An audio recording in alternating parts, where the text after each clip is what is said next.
پیغمبر صلى الله عليه وسلم ام فرمودەیە لە بوخاری مسلمە متفق عليه دەفەرمێ ڕووی کردە هەموو دانیشتوان فەرمووی خەڵکی نەبزانن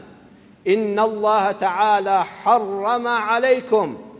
خەڵکینە یەک بە یەکتان بزانن لاپەڕەیەکی نوێ لە مێژووی مرۆڤایەتی هەڵدرایەوە تۆی هاوڵاتی الله بۆ خۆی نەیفەرموو من إن الله سبحانه وتعالى پەروەردگارمان حرامی کردووە لەسەر ئێمە سێشت نابێ سێشت لەناو کۆمەڵگەی مسڵمانی مەدینەدا بمێنێ ئەینا دەوڵەتەکەمان هەرس دێنێ یەکەم فەرمووی پەروەردگار حرامی کردووە عقوق الأمهات نابێ هیچ کەس ئازاری دڵی دایک و باوکی دڵی دایکی بدا دڵی دایک یەکێ دەڵێ باشە بۆ پێغەمبەر صلی الله عليه وسلم بەس باسی دایکانی کرد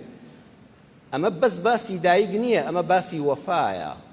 فەرمووی ئاگاتان لێبێ بێوەفا مەبن چونکە هەر کەسێ وەفای بۆ دایکی نەبوو واللهی نە حکومەت و نە دراوسێکی و نە هاوڵاتیەکەی تەنیشتی قەت خێری لێ نابینێ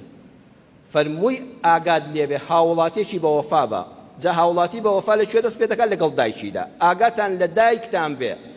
دڵی نەڕەنجێنی چونکە ئامادە بووی دڵی دایکت بڕەنجێنی خیانەت لە نیشتیمانەکە شت دەکەی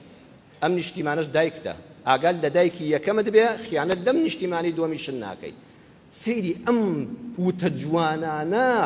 بە قوربانت ئەی پێغەمبەری خوا صلی الله عليه وسلم بەخوا بەس تۆ شایەنیەوەی پێشەوا بی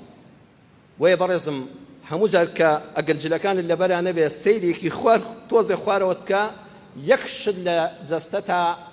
لە لەدایکبوونتەوە لەگەڵ تاماوە ئەویش ناوکتە ئەزانن بۆ خوا ئەم پارچە گۆشتەی هێشتەوە بۆ ناوکی هەموو مرۆڤێک دیارە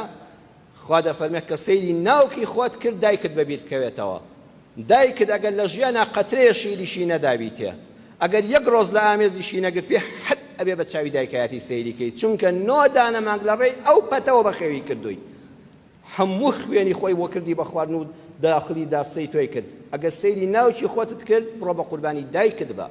هاوڵاتی بە وەفا لە دایکەوە دەست پێ دەکا دووەم فەرمووی وەوەعد البەنات الله سبحانه وتعالى دووەم شتی لەسەر ئێوەی هاوڵاتی قەدەغە کردووە کوشتنی کچان خۆ کاتێک کە پێغەمبەر صلی الله عليه وسلم چۆ